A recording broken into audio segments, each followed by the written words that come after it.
तू उनके आंसू तू रुला जइबू का हो शादी होते जान भुला जइबू का हो हमरा खूंटा से खुला जइबू का हो शादी होते जान भुला जइबू का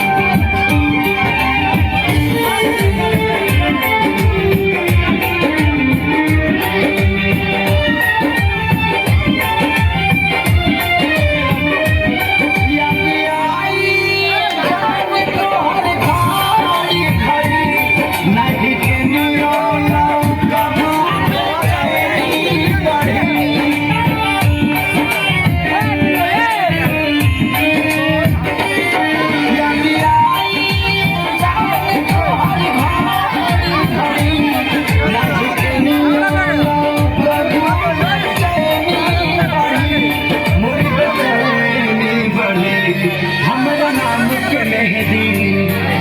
बाबू